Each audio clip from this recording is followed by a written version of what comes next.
Bha íon acham sa scáil mar teacher bearla agus bha buai bhrómhasach ike is moped agus ma bheith chanin sa bha mi díobh son a bhí nam scríbhiche fiús na a bhami sa scáil agus a bhí tachart ricúte cinne bha chodóin agus icin na nám cho éhín dhisan bha taringach agus bha cúteachil.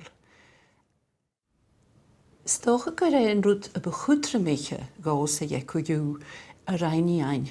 Bha tosteáin mar scolarin a bhí chur chéistin fat an rúil. Chanán a bhí teicfach ach guna bhí díadach a tostisteach a chuúlaáil.